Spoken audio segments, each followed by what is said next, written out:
Tiembla en Neiva. Son las 10:26 de la mañana del jueves 9 de febrero de 1967 y un terremoto de grandes proporciones hace estragos. Realmente fue un sismo que se sintió muy fuerte. El entonces director del Instituto Geofísico de los Andes, un español llamado Rafael Goberna, determinó que fue un macrosismo. Terremoto devora las paredes de las viejas casas. Hubo mucha destrucción de viviendas, templos, edificaciones públicas y privadas, escuelas, colegios.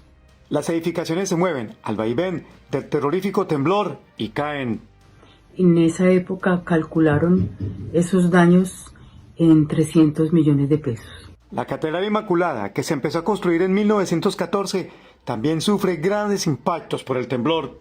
La catedral o el templo nuevo, las torrecillas del templo se vinieron abajo. Los ingenieros de Neiva determinaron que había que demolerla, pero el cura párroco se opuso, lloró. Las ondas que produce el terremoto viajan más allá de Colombia. Debido a que se sintió en 4 países, Venezuela, Colombia, Ecuador. Hay horror en los rostros de los habitantes de Neiva. La gente pasaba noches de mucho miedo, que no querían entrarse a dormir porque les daba miedo que ya con algunas paredes fisuradas de pronto se vinieran abajo con una nueva réplica. Mientras huyen despavoridas centenares de personas tratando de salvar su vida, su humanidad. En Neiva, la mayoría de los damnificados tuvieron que irse a dormir al parque de Lisburg, donde armaron unas carpas para poderlos albergar.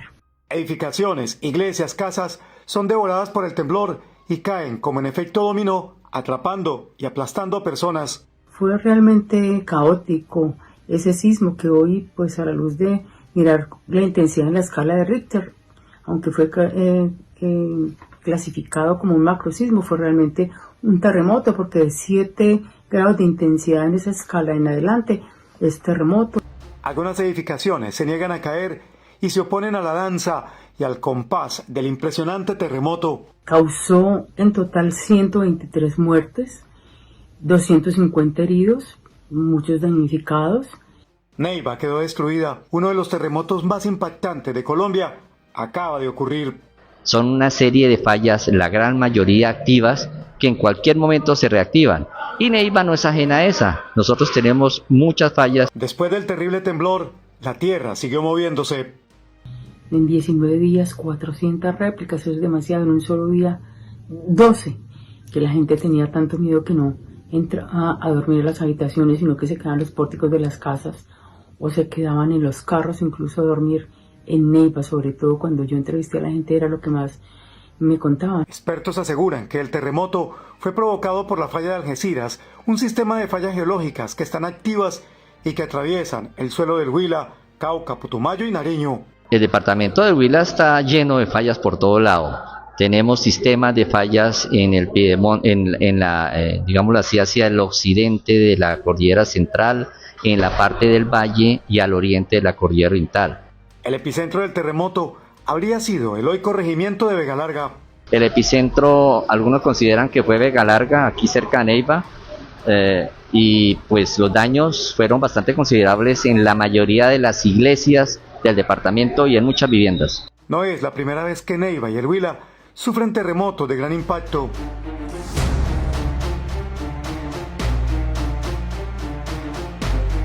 El 16 de noviembre de 1827, el Huila se estremeció. En Neiva tembló terroríficamente. El terremoto de esta fecha es considerado de gran magnitud para Colombia y deja devastados al Tolima y al Huila, 98 muertos en Neiva y más de 500 en toda la provincia. Se estima que el terremoto fue de 7.1. El temblor provocó un deslizamiento que represó al río Suaza, causando una avalancha devastadora pueblos abajo, pueblos totalmente destruidos. El sismo que se tiene, digamos así, referencia de ser el más fuerte en Colombia, ocurrió casualmente en el Huila en el año de 1827.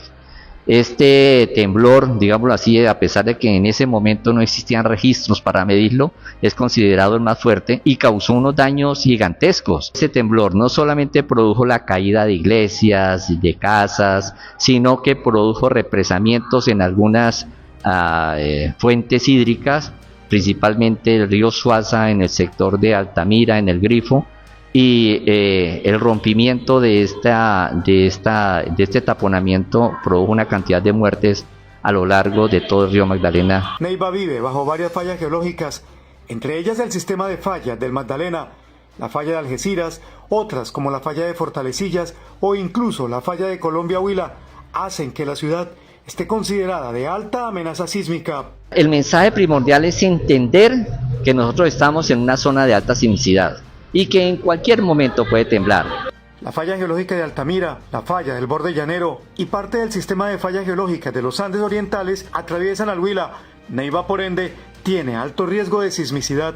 Estamos en una zona activa tectónicamente y que aquí ha temblado en el pasado, seguirá temblando y en el futuro tenemos temblores. El sismo de 1967 podría repetirse a los 60 o 65 años, según algunos expertos. ¿Están los edificios antiguos de Neiva reforzados, preparados para resistir un terremoto de alta intensidad como el de 1967? Es más, hay unas estructuras como iglesias, la misma gobernación, la misma alcaldía, por decir algo, que no han sido reforzadas acorde con las normas sismorresistentes recientes. Edificios como el de la Caja Agraria, la Alcaldía de Neiva, la Gobernación del Huila, el del Banco Popular, el edificio Piguanza, el edificio Nacional, el edificio del antes Banco Central Hipotecario BCH o el de la Cámara de Comercio, entre otros, resistirían un terremoto como el de 1967, que fue de 7.2. ¿Hay estructuras en Neiva que se puedan caer ante un sismo de alta intensidad con gente dentro?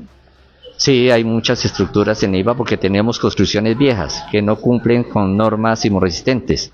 La Nación buscó las respuestas con expertos. Llevan más de 50, 60 años que han llegado ya al fin de su vida útil como estructuras. De manera increíble, el único edificio que ha sido reforzado y que probablemente resista un terremoto de alta intensidad es el Hospital Universitario de Neiva y, al parecer, el de alguna clínica privada. Entonces, ante un eventual temblor de cierta magnitud, podrían verse afectadas y las personas que estén allí, pues obviamente también. ¿Qué pasaría si empieza a temblar en Neiva y los edificios que no tienen sismoresistencia ni reforzamiento antisísmico, incluyendo la Catedral Inmaculada, están abarrotados de gente? La Nación consultó a Isabel Hernández Ávila, directora de gestión del riesgo del Huila durante muchos años, y para el año 2025, extra micrófono, aseguró que no existe información sobre qué pueda pasar con los edificios construidos antes de la norma sismorresistente, porque nunca se ha hecho ningún estudio que certifique si pueden o no pueden resistir. Ante un posible sismo de alta intensidad, digamos, tendríamos incertidumbre a menos de que se hayan evaluado ya sísmicamente estas edificaciones. Podríamos tener una vulnerabilidad alta si no se le ha hecho nada e igualmente si nunca se le ha hecho un mantenimiento, llamémoslo así, preventivo a las edificaciones para evitar deterioros. En Neiva podría evitarse la muerte de centenares de personas si un terremoto como el de 1827 o como el del 9 de febrero de 1967 se repite, teniendo en cuenta que muchos edificios no están reforzados sísmicamente. ¿Qué decirle a la gente si empieza a temblar? Están en Neiva, 3 de la tarde, 2 de la mañana. Mantener la calma es lo primero y ubicarse de manera adecuada en aquellos lugares en donde la caída de material no lo puede afectar. Lo increíble es que ni la unidad de gestión de riesgo de Neiva, ni la unidad de gestión de riesgo del Huila, al igual que las curadurías urbanas de la capital del Huila, saben el estado en que se encuentran los edificios construidos en esta ciudad antes de la norma sismorresistente. También es increíble que no se hagan, que no se realicen simulacros continuamente para prevenir a la población, para evitar que mueran en medio de un sismo como el de 1967. Solo un simulacro al año y muchos aprovechan laboralmente para evadirse, otros no lo toman en serio, mientras seguimos viviendo encima de una zona de alta sismicidad.